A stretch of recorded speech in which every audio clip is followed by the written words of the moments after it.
Bonjour jeunes gens, j'espère que vous allez bien. Alors c'est parti pour une petite vidéo pour vous expliquer la correction des exercices et puis un petit rappel de théorie.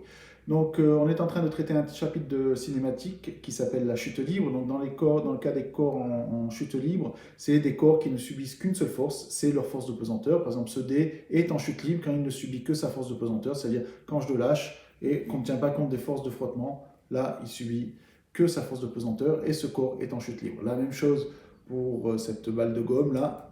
Là, la même chose, donc quand on lâche cette balle, elle ne subit qu'une seule force, sa force de pesanteur, et donc pendant la chute, on dit que le corps est en chute libre, il n'y a qu'une seule force. Quand je le tiens à la main, bien sûr, il n'est pas en chute libre. Pour tous les corps qui sont en chute libre, ils subissent tous exactement la même accélération, que vous lanciez ce dé, cette balle, une enclume. Tous ces corps subiront la même accélération qui aura une intensité de 9,81 mètres par seconde au carré. Ces 9,81 mètres par seconde au carré, ils sont dirigés vers le bas. Et c'était ça qui était important pour le premier exercice, c'est qu'il fallait bien comprendre que même si le corps est en train de monter, l'accélération est dirigée vers le bas. Donc le corps il monte, l'accélération est dirigée vers le bas. Donc, et elle vaut 9,81 mètres par seconde au carré. Quand le corps est en train de monter, sa vitesse est vers le haut, son accélération est vers le bas. Donc la vitesse est opposée à l'accélération. Ben, qu'est-ce que ça fait? Ben, ça fait que le corps est ralenti. Puis le corps il monte, il monte, il monte, il monte, il monte. Donc là il continue à ralentir, hein. La vitesse est vers le haut, l'accélération vers le bas, donc il continue à ralentir jusqu'au moment où il s'arrête. Et là, l'accélération étant vers le bas, ben, sa vitesse est nulle, et ben, il va commencer maintenant à descendre. Et comme maintenant sa vitesse est vers le bas, son accélération est vers le bas, et ben, il va accélérer vers le bas, et donc il accélère. Mais dans tous les cas, vous avez vu l'accélération, hein, c'était ma main gauche, pour que vous avez l'impression que c'est la main droite, c'était la main qui porte ma montre, qui est tout le temps vers le bas. Quand l'objet monte et quand l'objet descend, elle ne change pas. Elle reste de 9,81 mètres par seconde au carré vers le bas. Alors regardons un petit peu qu'est-ce que ça nous apporte ça pour l'exercice qu'il y avait à faire pour aujourd'hui. Alors je vais me mettre au bureau, c'est un petit peu du direct live à l'arrache. Alors on a donc l'exercice 55. Donc là vous pouvez voir que j'ai dessiné ici un repère. Donc j'ai le corps qui est ici en bas. Ça, c'est mon corps, hein. Au départ, il est lancé vers le haut avec une vitesse de 25 mètres par seconde. Et puis, il monte avec un axe que j'ai choisi de 0 mètre ici au moment du départ. Et l'accélération, vous voyez, elle vaut tout le temps. Elle vaut moins 9,81 mètres par seconde au carré. Pourquoi elle est négative? C'est parce qu'elle est opposée au sens de mon axe, hein. Donc, du coup, elle est négative et elle est dirigée vers le bas. Alors que la vitesse, elle, vous voyez, la vitesse est dans le même sens que mon axe. Donc, elle est positive. La première question, c'est de déterminer le temps où la vitesse change de sens. Alors, le temps où la vitesse change de sens, c'est le moment que je vais appeler t, c'est au moment t où la vitesse est nulle. Alors, j'utilise l'équation horaire de la vitesse qui dit que V2 c'est A fois T plus V1. En réalité, ici, ça serait delta T. Mais comme le temps initial, ici, je ne voulais pas noter, on va quand même le rajouter, que le temps initial ici, T égale 0 secondes au départ. Donc, du coup, on obtient que l'équation 0, puisque V2 doit s'annuler, doit valoir 0, égale moins 9,81t plus 25, et donc on arrive à un temps de 2,55 secondes. Ça, c'est le temps pour lequel la vitesse s'annule, c'est-à-dire quand elle change de sens, après, la vitesse va devenir négative.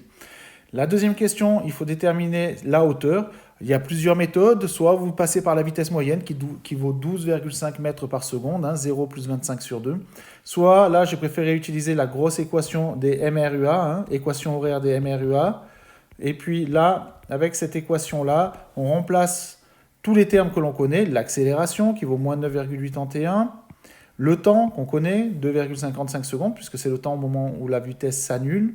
Là, c'est à ce moment-là que l'altitude sera maximale. Là, la vitesse initiale. Et puis là, on a aussi le temps qui vaut 2,55 secondes. Et la position initiale hein, qui vaut 0 mètre. Hein. Donc c'est pour ça que là, j'ai mis plus 0 et on arrive à 31,86 mètres.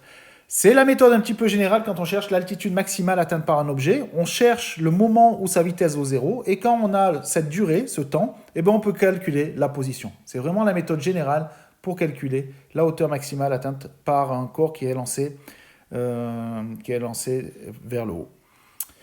Là, l'exercice numéro 56, alors là, on a deux corps. Les deux corps sont lancés à... Donc le corps A et le corps B, hein, je les ai appelés A et B. Ils sont lancés vers le haut à la vitesse de 20 mètres par seconde. Là aussi, j'ai choisi un axe vers le haut, c'est l'axe rouge. Le 0 mètre, Je l'ai posé ici au départ des deux masses, des deux corps, donc 0 mètre. L'accélération, elle aussi, moins 9,81 parce que j'ai un axe qui est dirigé vers le haut, donc l'accélération est vers le bas, donc elle est négative. Par contre, les deux vitesses, elles, sont positives parce que les deux sont dirigés vers le haut. Il y a une chose qui change par rapport à l'exercice précédent, c'est qu'on a deux temps, puisque la deuxième balle est lancée 0,5 secondes après la première bille. Donc là, ça, c'est mon premier temps. Et ça, c'est mon le deuxième temps. Hein, le temps 1 pour la bille B, c'est 0,5 secondes au départ. Elle est à 0,5 secondes, elle est à 0 mètres.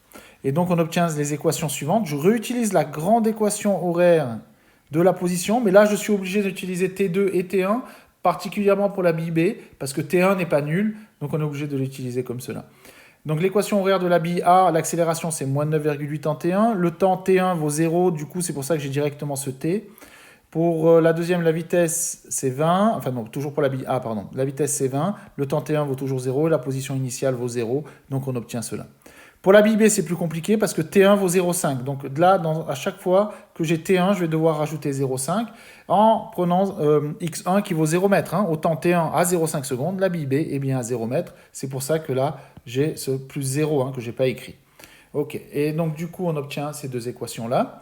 L'équation bleue et l'équation verte sont égales au moment où les deux corps se croisent, c'est-à-dire que XA égale XB. Donc on arrive à cette équation-là, hein, cette grande équation. Pour la résoudre, il faut développer, simplifier, je vous laisse faire. Vous pouvez aussi le faire à la calculatrice si vous n'y arrivez pas. Mais il suffit de développer le produit remarquable ici, de bien développer par tous les termes. Et puis on arrive à une équation du premier degré d'ailleurs, parce que les t carrés vont se simplifier.